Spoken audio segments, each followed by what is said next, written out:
Halo, assalamualaikum warahmatullahi taala wabarakatuh. Oke, para nerds muda ketemu lagi di pembahasannya. Oke, muskuloskeletal. Apa saja sih yang sering muncul gitu ya materinya sama soalnya? Oke, pertama-tama kita pahami dulu perbedaan antara yang sering muncul sih fraktur gitu ya.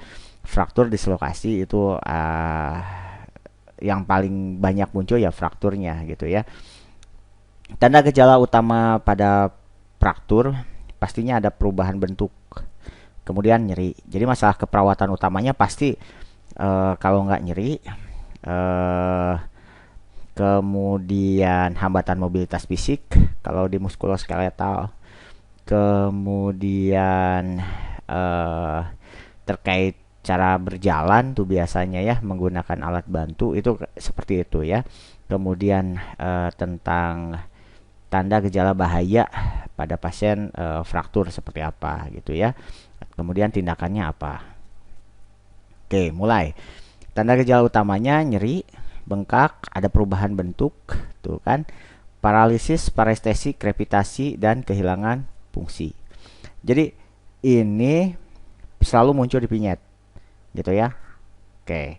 Kemudian karena ada perubahan bentuk dan perubahan ukuran, itu di pengkajian ada soal tentang bagaimana cara ngukur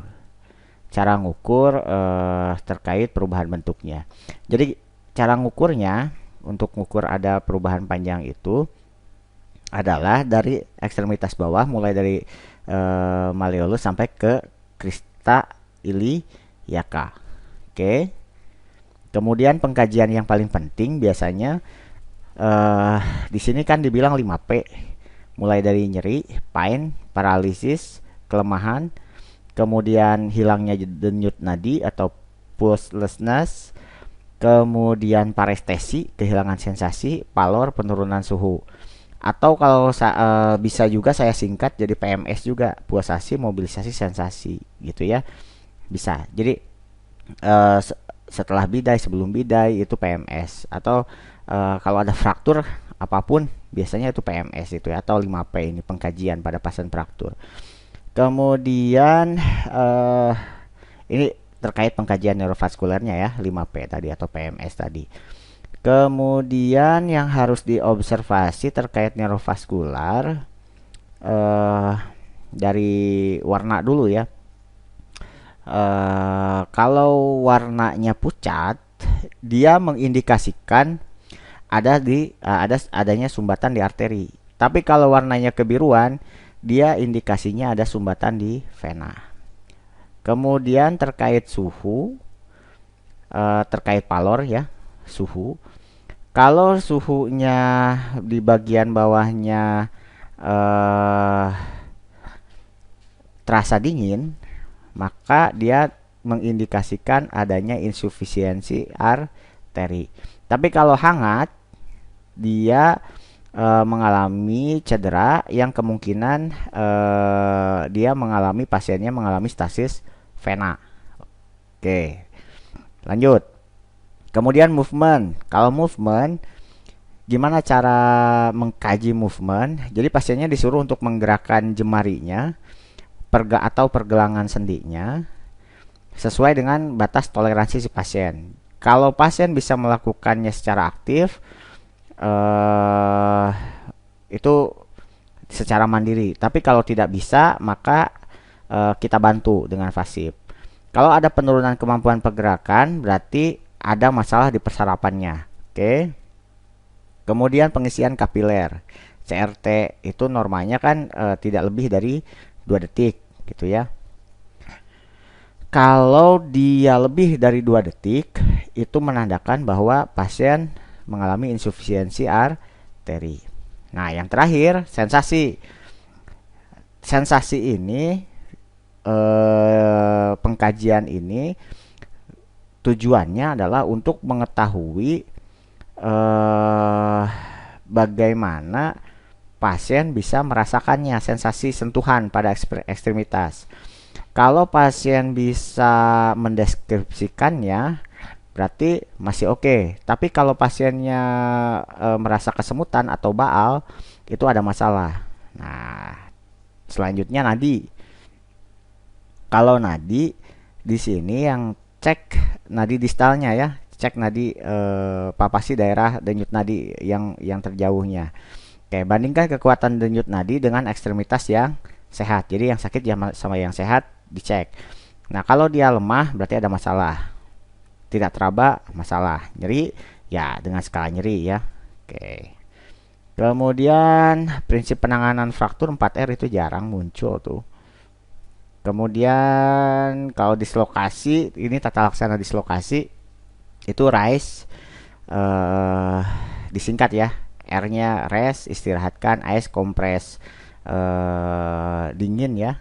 Kemudian compression, dibebat, dikompresi, elevasi, yang terakhir elevasi ditinggikan. Kemudian yang sering muncul juga adalah ditanyakan adalah tahap penyembuhan fraktur. Kata kuncinya sih biasanya kalau saya ini kan di hari ya. Kalau dia kurang dari hari keempat biasanya gitu ya, itu masih di fase inflamasi gitu ya. Nah, kalau fase proliferasi dia ini di hari kelima ya. Hari kelima itu baru fase proliferasi. Tapi kalau mau dihafal benar-benar fase inflamasi rubor, dolor, kalor, tumor sama kehilangan fungsi tadi. Oke. Kemudian kalau pada fase proliferasi ada benang fibrin. Oke. Ada benang fibrin sama tadi kata kuncinya setelah hari kelima. Kemudian terbentuk jaringan ikat fibrus dan tulang rawan gitu ya. Kemudian fase pembentukan kalus selanjutnya ini 3 sampai 4 minggu gitu ya mulainya. Nah, di sini mulai ada lingkaran pada tulang rawan. Sudah mencapai sisi yang lain ya dan sudah terhubungkan. Itu fase pembentukan kalus. Kemudian osifikasi waktunya 3 sampai 4 bulan. Ini sudah mulai mengalami penulangan ya. Kemudian yang terakhir remodeling. Kalau ini tahunan ya. Oke, yang sering ditanyakan biasanya inflamasi sama proliferasi itu. Komplikasi fraktur yang sering ditanyakan adalah kompartemen sindrom. Kompartemen sindrom itu biasa tandanya adalah nyerinya tidak hilang dengan analgetik. Nah, pokoknya kalau di pinyetnya dibilang nyeri tidak hilang dengan analgetik, tidak berkurang dengan analgetik, udah curiga aja kompartemen sindrom. Tindakannya apa? Fasiotomi biasanya. Itu sering juga ditanyakan. Yang lain jarang ditanyakan. Ya. Singkat aja, Mayunian tak silakan lah ini baca nanti di materi. Oke. Masalah keperawatan utamanya nyeri. Lihat skala nyerinya di vignette-nya ya. Hambatan mobilitas fisik sama resiko cedera kalau dia mengalami kompartemen sindrom. Oke. Ya, intervensi keperawatan utamanya teknik pembidaian biasanya dibidai, tapi setelah dibidai biasanya yang ditanya adalah tindakan setelah dibidai. Apa? 5P. Kalau ada masalah di 5P-nya biasanya longgarkan. Sama gips juga, traksi sama lah ya. Mobilisasi. Osteoporosis jarang ini ya, tapi kalau ditanya masalah keperawatan tentang osteoporosis biasanya resiko cedera ya. Oke. Kemudian rheumatoid arthritis biasanya nyeri nih. Masalah keperawatannya, tindakannya biasanya terkait kompres gitu ya. Kalau nggak nyeri hambatan mobilitas fisik. 2 itu aja kalau terkait rheumatoid. Kalau tentang osteomyelitis jarang. Ini aja kompartemen sindrom tadi sudah kita bahas. Nyerinya tidak hilang dengan analgetik. Tindakannya apa? Fasiotomi. Oke. Osteoartritis krepitasi nih. Biasanya ditanya adalah pengkajian. Pasien mengalami osteoartritis. Apa harapan pengkajian temuan yang diharapkannya? Krepitasi gitu ya. Oke. Kemudian prosedural di pengkajian biasanya yang ditanya kekuatan otot muncul biasanya. Oke, untuk kekuatan otot derajat 0 itu lumpuh total. Nggak ada kontraksi. Kalau derajat 1 ada sedikit kontraksi. Derajat 2 dia hanya tidak bisa gimana ya? Intinya kalau gravitasi tidak bisa menahan gravitasi itu aja ya. Itu derajat 2. Kalau derajat 3 dia bisa menahan gravitasi, tapi nggak bisa nahan tahanan. Oke. Derajat 4 bisa nahan tahanan sedang. Derajat 5 penuh. Oke. Jelas ya? Ini keluar nih. Keluar. Oke. Kemudian kruk juga muncul. Untuk kruk biasanya yang ditanya adalah cara melatih menggunakan kruknya. Kemudian kadang juga muncul ngukur kruk. Ada juga muncul. Ada dua cara pengukuran. Pertama dari aksila kita ukur sampai ke tumit, kemudian tambah 15 cm. Posisinya bisa terlentang, bisa berdiri. Oke. Kalau dari posisi lateral dari samping ada kalau tadi kan dari aksila langsung ke tumit tambah 15, atau dari tumit tarik 15 cm, kemudian 15 cm tadi tarik ke aksila gitu ya. Kemudian untuk panjang pegangannya itu membentuk sudut fleksi 15 derajat aksila ya. Sikunya posisi fleksi ya. Mulai dari aksila, sikunya posisi fleksi 15 derajat. Kemudian cara menggunakan kruk, guys. Ini sering membuat bingung gitu ya. Di soal kompetensi, uji kompetensi. Jadi ada aja soalnya tuh ada naik tangga, turun tangga. Kemudian ada yang gaya berjalannya 4 titik, 3 titik, 2 titik. Tapi yang sering muncul biasanya yang 3 titik ini nih. Dan cara turun tangganya. Gini aja. Kalau dia turun tangga, yang ini dulu nih, kruk dulu yang turun. Oke, kalau naik tangga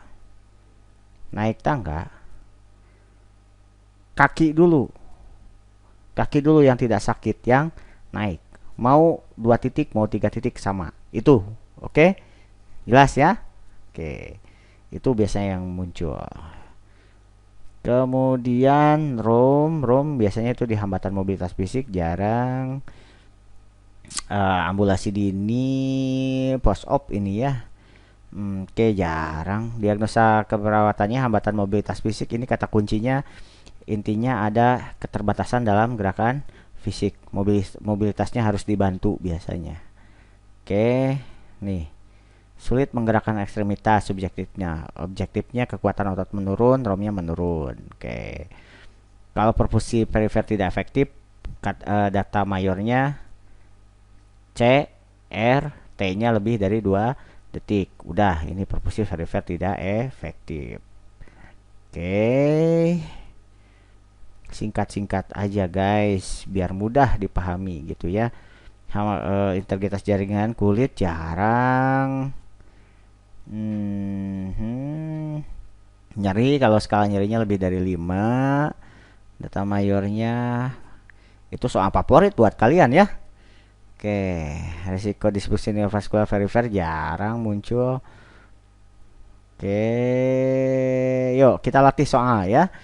Ini latihan soal, sebetulnya nanti bisa saya share, silahkan aja komen, nanti saya balas di link komen terkait link-link soal latihan.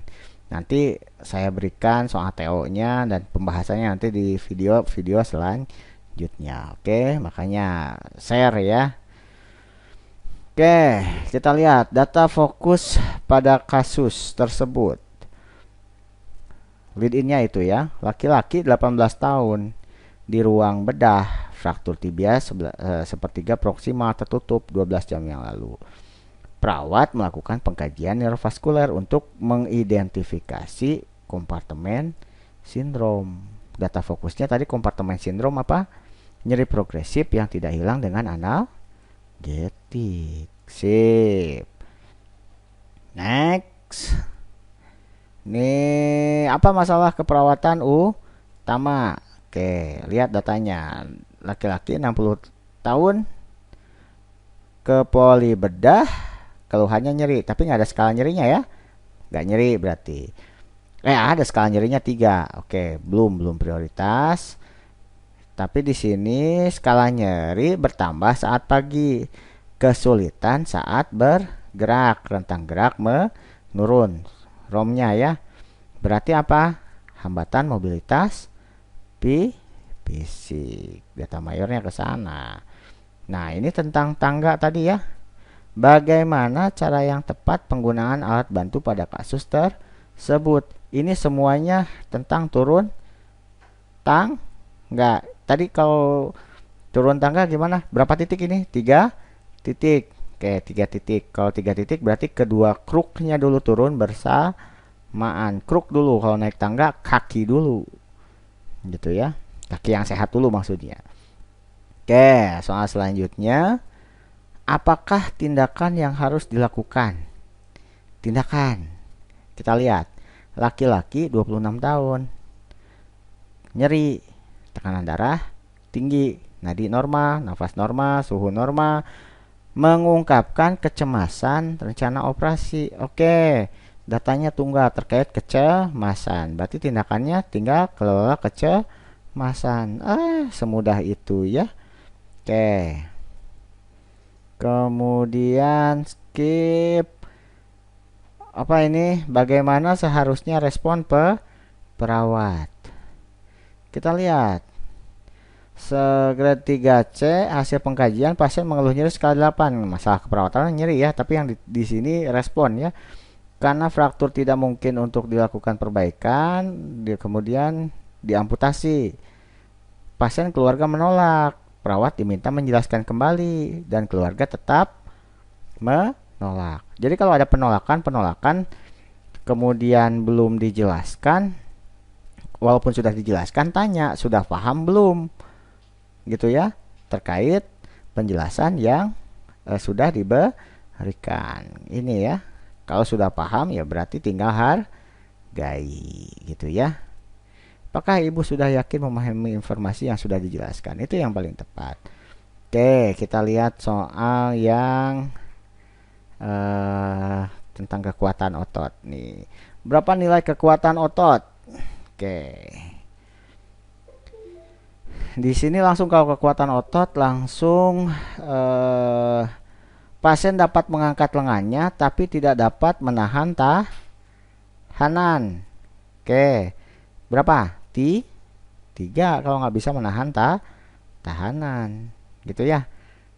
Oke. Kalau 4 bisa nahan tahanan ringan. Oke. Ya, Assalamualaikum warahmatullahi taala wabarakatuh.